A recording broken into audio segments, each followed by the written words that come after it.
إيرترا أبزن اختبتصح كندي يكون وسط اللخون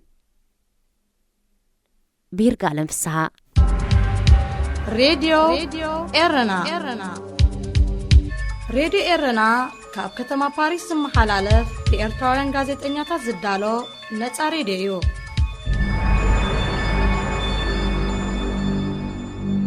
أب مبل 13 خفل زمن كم استدكونت تاريخ زحبر كتما برلين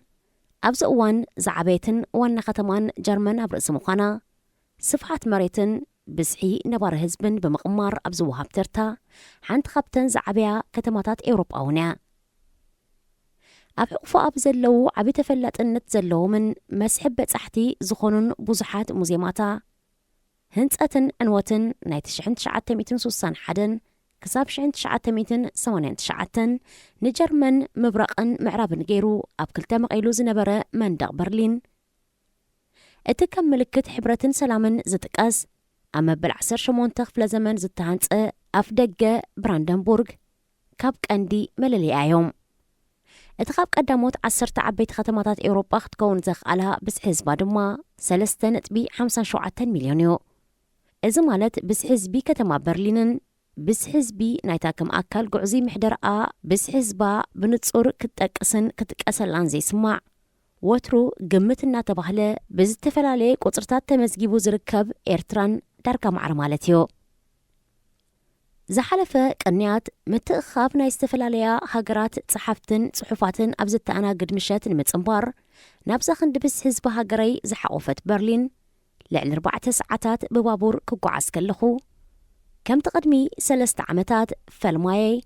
أب أوروب أمس رقصكو زتقبلكو عدمة زفتر اللي فرحن شاقلوتنا ينبرنن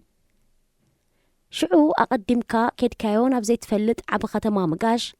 كساب كندز قليلي مسلني نبرن تفلت أصب أبزي بولون زي تفلت أمبوتا أنفت متفاقون ترى نقرن كندت آنز فرحو صعبين كم زي اللون غيره ردو ينبركون سلازي علتن ساعاتن معرفن اتأخيبا زكايدلون بوتاتات أنا تسيرا نزتلاقت اللي إيميل مسنببكو دنزي زوعالكو مغنياتو خاء أما 8 كيلومترات توقعيزا أبتزتبها لبوتا زترغبت نفسي مسأل سلازغبد النبرة معبالة نمعالتاوي هوت دك أصابات كساب كندي كم زغللو كساب زمهاركا نزس عبا قزيتاتون بخو مغتسيلي إنهم بقار نصو حاليفوس نمبل حيالة جزي نتمساسالي أقات أمي ناب برلين لعل 500 كيلومتر توقعسكو نزر حكات نموقعز زخالني 4 ساعات قل دقايقن كا نابتخ بسمرا 210 كيلومتر تراي رحقا التركب عد قيح نمبتصاح زوست اللي زنبرا ساعتاتيو أبزن بمسالة أتاتن كقرباتن كمون سرعة تكنولوجين رخبات زبها الهاجرات جزي كملك رحكاتون سلازا قلقل أب مونقو علال نزخصتو حوتوتاتا مملاس توسخي مبرهي نمهاب استقدد كلو وانات بوزحيو أوشت إيرترا نزكايد قعزو بساعتات كونه بكيلومتر مقلاتو قاشا نزخون سب لكع سئلي أهيبنيو بيت السبين نخبتصح 4 ساعات قعز نيروني زبل حبريتا ويون 210 كيلومتر زقعز مبال أخلا يكونن أب إيرترا كندزي كيلومتر نمقعز كندز قزيز وصد زبل مبره موسخ يدلي أب إيرترا نقرات الناقدة دنبر النحاشو يخدو بزي مهلاوم كأ إزون عدل انتاقير كاموخانو موسخون عيتصلقن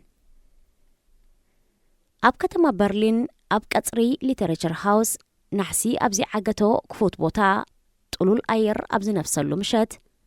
من باب صحوفاتن قطمتاتن مستخايدة قدم ساعتات دقاس تزازمة نايم الزنقاع مدبات صعبة سعسعيت زتفلالي بهالتاتن هاقراتن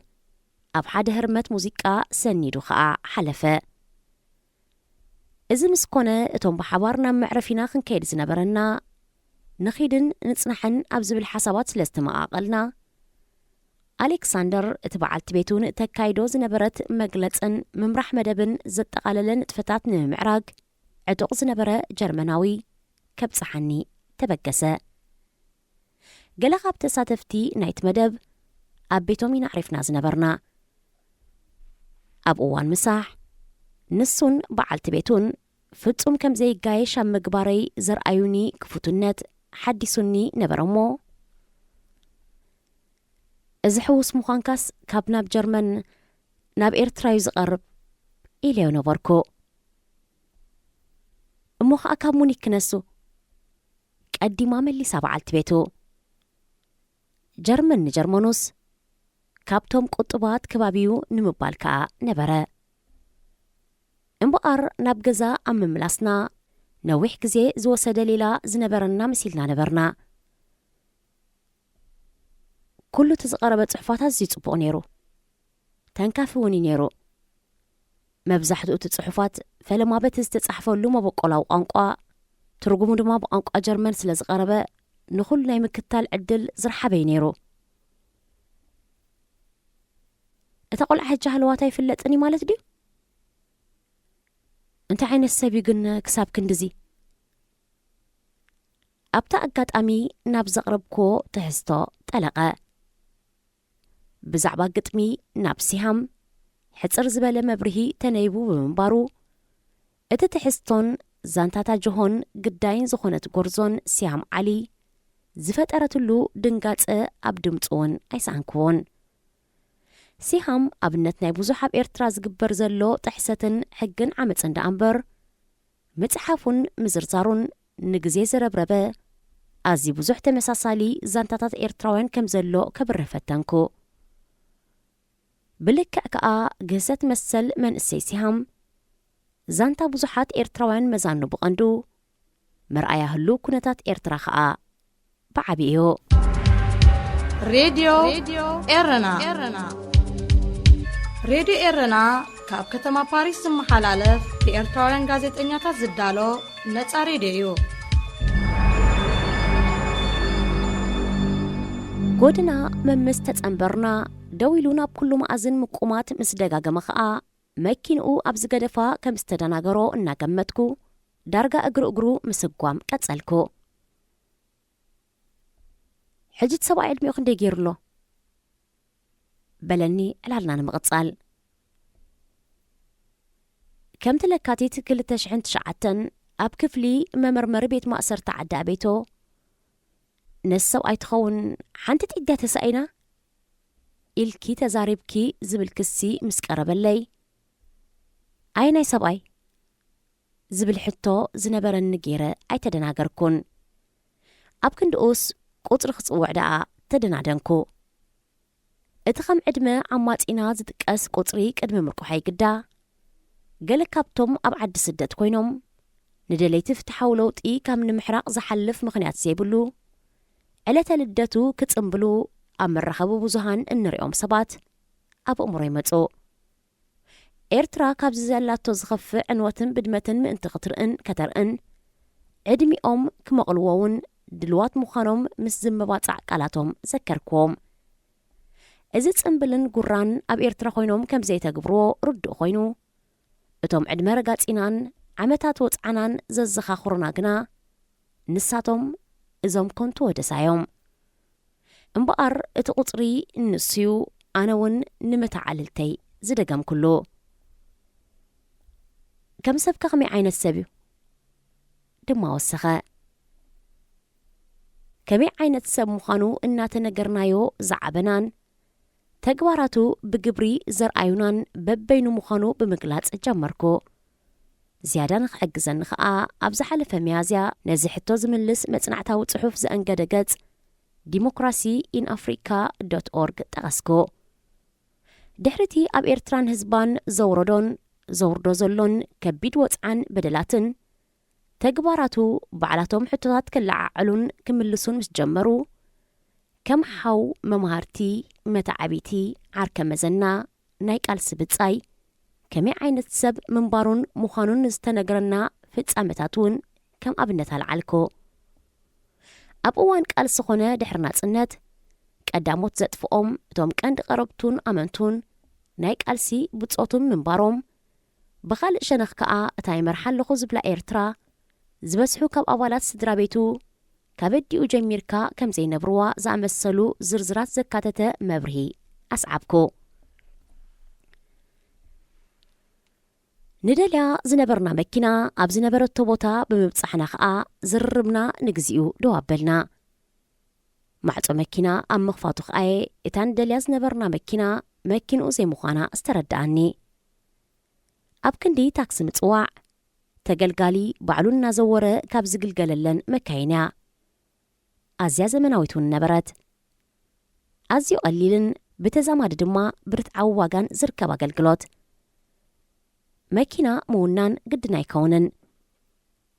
መኪና ዘይብልካ ክነስኻ መራሕን ተገልጋልን ከመይ ዝኣመሰለት መኪና ትኾነልሁ ሞት ሓደ ግዜ ቀዳማይ ሚኒስተርን ፕሬዚደንት መራሒ ሰልፍን ጎረቤት ሃገር ኢትዮጵያ ኮይኑ ዘሎ አብይ አሕመድ ሽዑ እኳ ኣብ ገጠራዊ ህይወት እንተዓበየ ካብ ህፃንነቱ ግን መኪና ከም ዝነበረቶ እታ መኪና ኸዓ ናይ ሓቂ ዘይኮነትሲ ናይ ሓሳብ መኪና ምንባራ ብሓበን ክምድር ይስማዕ ነይሩ እንሆ ከምቲ ዝበሎ ኮይኑ ናይ ብሓቂ መኪና ንምምራሕ ጥራይ ዘይኮነ ሃገር ንምምራሕ ዘኽእል ዕድል እውን ኣይሰኣነን በቲ ናይ መኪና መምርሒ ፍቃድ ገይሩ ሃገር ክመርሕ ግድፈቲኑ ግዳ እንሃት ኢትዮጵያ እዛ ንሪኣ ኮይና ትርከብ ሬድዮ ኤረና ካብ ከተማ ፓሪስ ዝመሓላለፍ ብኤርትራውያን ጋዜጠኛታት ዝዳሎ ነፃ ሬድዮ እዩ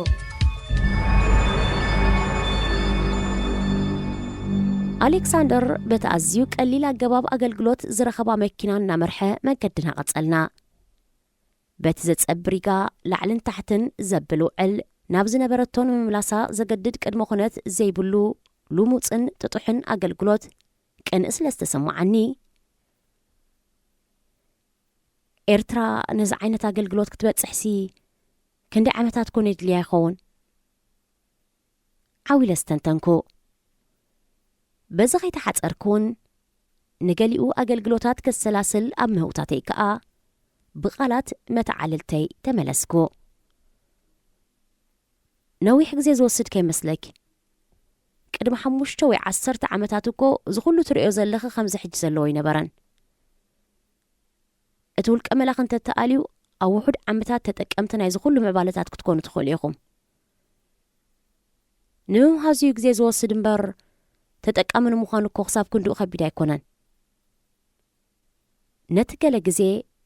ርሕቕ ኢሉ ዝረኣየኒ ተስፋይን ባህገይን ኣብ ቀረባይ ከም ዘሎ ከም ስማዓኒ ገበረ ነቲ ዝፈጠረለይ ባህ ዝብል ስምዒት ከኣምኖ ደለኹ መራጎድቲ ክኾነኒ እውን ብዝተፈላለዩ ዓውድታት ኣብ ዝለዓለ ጽፍሕታት በፂሖም ነተን ናይ ትምህርትን ምርምርን ስልጣንን ናጽነትን ዕድላት ዝሃብኦም ሙዕቡላት ሃገራት ኣብ ምግልጋል ዝርከቡ ኤርትራውያን ክዝርዝረሉ ጀመርኩ ብትምህርትን ቁጠባን ዓቕሚ ዘለዎም ኣዝዮም ብዙሓት ዜጋታት እዮም ዘለውና ድማ በልኩ እናበልኩ ኸይ ድሕሪ ምእላይ ውልቀ መላኺ ከቢድ ዋና ይህልወኩምኒ ርግፀኛ ኮይኑ ርግፀኛ ክገብረኒ ዝተዓጥቀ መሰለ ከም ኣፍካ ግበረልና ድሕሪ ምባለይ ነቲ ብዙሕ ግዜ ልክዑ ከም ስርዓት ዝገይሩ ንህዝቢ ኤርትራ ዝደነሰ ዝበተነ ዝረገጸ ዘንፈጸ ስርዓት የለን እንተ ብዝግሄር እንተ ብሓይሊ ምእላዩ ተርፎን እዩ ግና ንሕናኸ ንቕሓትና ዕቢና ፍልልያትና ኣጽቢብና ናይ ምጽዋር ባህሊ ወኒና ዲና ምእላይ ውልቀ መላኺ ናይ መወዳእታ ዕላማ ቃልስና ጌርና ዲና ንሓስቦ ወይስ ድሕሪ ምእላይ ውልቀ መላኽን ዘሎ ግዜ እዋን ደበስን ሕዌትን ክንገብሮ ብዘኽእለና ደረጃ ተዳሊና ኣለና እዚ መሻደንን መዐንደርን ትስርዓት ኮይኑ ዘሎ ሰንኮፋት ተሓሕዛና ብዘይጠቅም ምትፍናንን ምጉጃልን ኣበይ ከነእትዎ ኢና እናበለ ዝብድሃኒ ቀራብየይ ወዲ ሃገረይ ትዝበለኒ እዚ